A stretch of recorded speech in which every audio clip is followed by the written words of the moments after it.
Hello नमस्कार, मैं doctor Surendra खंसली, ज्योतिष आचार्य ज्योतिष की इस नई श्रृंखला में आप सभी लोगों का स्वागत करता हूं।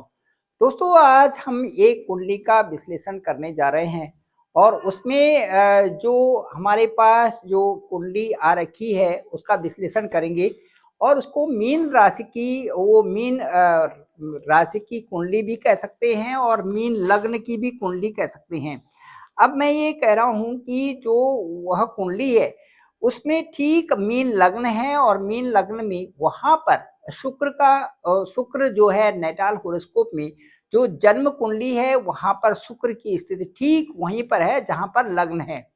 तो ये कह सकते हैं कि मीन राशि में सूर्य है जन्म कुंडली में। अब उसके बाद जो सूर्य और बुध है ये ठीक दूसरे स्थान में है। उसके बाद गुरु चौथे स्थान में और पांचवें स्थान में केतु के साथ में चंद्रमा है। और जो भाग्य स्थान में है, भाग्य स्थान वहां पर मकर राशि है, वहां पर 10 अंक है और वहां पर शनि और राहु का गोचर है। मंगल ठीक इनके जो है 12वें स्थान में है। अब मैं आपको वह कुंडली दिखाना चाहता हूं। ये वो कुंडली है इस तरह से। इस कुंडली में आप देख रहे होंगे कि जो कुंडली है वो उसकी जो जन्म तिथि है वो 30 अप्रैल 1990 है और इसमें जो टाइम है वो 3:45 रात को। और उसके बाद पौड़ी ये लिखा हुआ है, ये उत्तराखंड की कुंडली है। अब इस कुंडली में मैं ये दिखाना चाहता हूं आपको कि इस कुंडली में जो ग्रह गोचर की स्थिति है वो इस तरह से है। और ये कुंडली मीन लग्न की कुंडली है। और इस कुंडली में मैं ये कहना चाहूंगा आपको कि मंगल की स्थिति ठीक 12वें स्थान में है। अब जब इसकी प्रेडिक्शन की बात हुई तो सबसे पहले मैंने उनको बताया कि जो मीन लग्न वाले लोग होते हैं वो किस तरह से होते हैं, उनका जीवन क्या होता है, वो किस वातावरण में जीना चाहते हैं और उनको अब उनके विचार क्या होते हैं और उनकी मेहनत क्या होती है और वो आदत उनकी क्या होती है जिससे कि वो जिन आदतों से वो उलझना नहीं चाहते और अपने को एक अलग से एक सोलिटरी लाइफ जीना चाहते हैं। इस बारे में मैंने उनको सबसे पहले बताया कि स्वच्छंद प्रकृति के ये लोग होते हैं, मीन कुंडली वाले और मीन राशि वाले और मीन लग्न वाले। इन लोगों के विचार बहुत डिफरेंट होते हैं। ये अपनी मेहनत पर जो इनका अपना रास्ता होता है उस रास्ते पर चलने वाले और ये उन उलझनों में नहीं पड़ना चाहते हैं जहां से इनको की कई प्रकार की परेशानियां इनके जीवन में आ जाए। तो इनकी कुंडली में शुक्र देखिए ठीक लग्न में वो गुरु के घर पे हैं। इसलिए इनको मैंने कहा कि इसका अर्थ यह हुआ कि आपके कार्य सफल होंगे परंतु आपको प्रयास अधिक करने पड़ेंगे, ये मैंने उनको कहा था।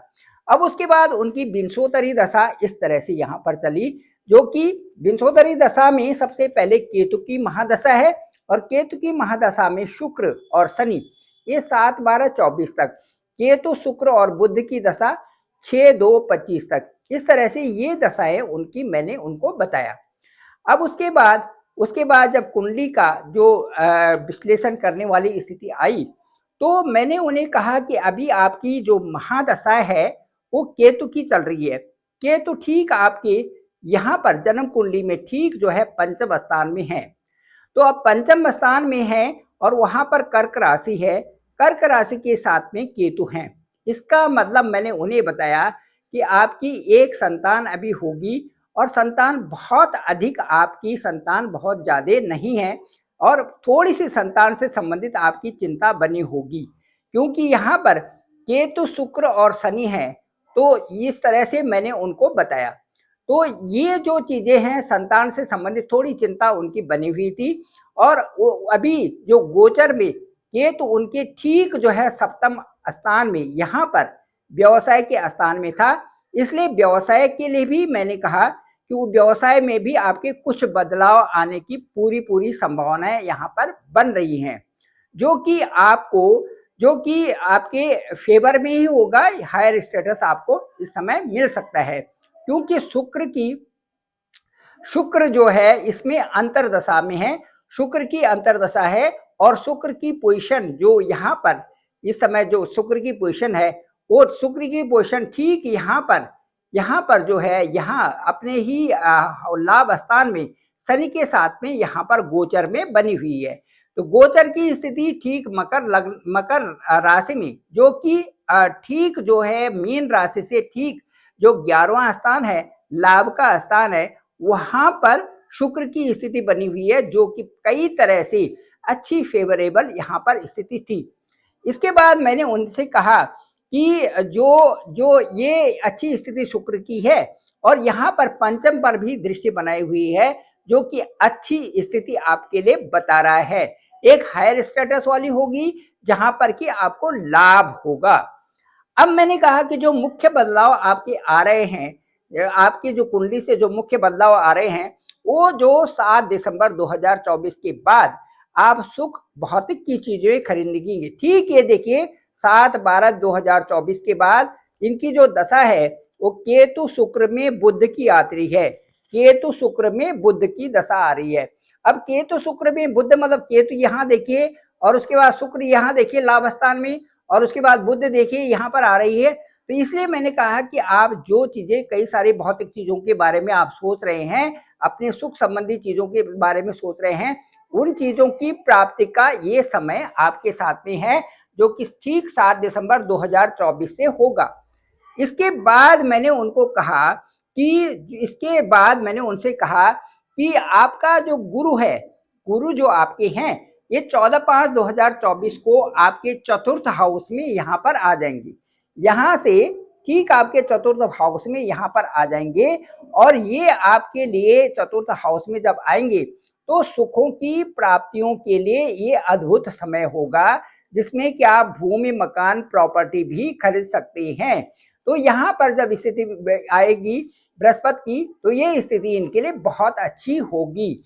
यहाँ पर भी शनि के साथ में यहाँ पर भी जो इनका जो प्रभाव होगा, वो यहाँ पर शनि जो यहाँ पर है इस समय इनके 12वें स्थान में, और ये भी 29/3/2025 को जब लग्न में आएंगे, तो ये लग्न में आने से यहाँ पर भी शनि के लिए अच्छा बदलाव यहाँ पर दिखाई दे रहा है, जो कि पराक्रम के स्थान को भी आपको अच्छा बनाएगा, और साथ साथ में आपकी जो कोशिशें होंगी वो भी पूरी होंगी। इस तरह से अच्छी कोशिश भी होंगी और अच्छा बदलाव भी आएगा, जो कि आपके विकास को भी दिखा रहा है और आपके वैवाहिक जीवन में भी अच्छा परिवर्तन ला रहा है। आपके कार्य क्षेत्र में भी बढ़ोतरी की संभावनाएं बन रही हैं। इस तरह से एक कुंडली थी और इसका विश्लेषण किया गया, और मुझे लगता है कि ये विश्लेषण उन लोगों को अच्छा भी लगा, और उससे उन्होंने ये कहा कि ये इस तरह का विश्लेषण हमारे लिए बहुत ही उपयुक्त विश्लेषण ये हुआ। तो ये स्थिति थी, और इस प्रकार से ये जो इसमें विश्लेषण कहा गया, जो कि आपके सामने रखा हुआ है। मुझे लगता है कि जो इसमें एनालिसिस किया गया, इसमें ये देखा गया कि जो किन हाउसेस की इस समय दशा चल रही थी, किन हाउसेस की अंतर्दशा चल रही थी, और उन अंतर्दशा से कौन कौन से ऐसे हाउसेस थे जो कि इससे बहुत ज्यादा प्रभावित थे, और इन प्रभाव के कारण उनके जीवन में क्या क्या बदलाव आ रहा था, वो सारे बदलाव इसमें मैंने बताए, और उनको उपयुक्त भी लगे। ओवर फोन उनसे बात की और ये उनको अच्छे भी लगे। Thank you very much. मैं डॉक्टर सुरेंद्र खंसली, ज्योतिष आचार्य। डिस्क्रिप्शन पे मेरा नंबर है 9868280191। आप डायरेक्ट मुझे कॉल भी कर सकते हैं। आपका कॉल मैं पिक करूंगा और आपसे ओवर फोन बात की जाएगी। मुझे लगता है वो आपको अच्छा भी लगेगा। आप सभी लोगों का धन्यवाद, आप सभी लोगों का आभार।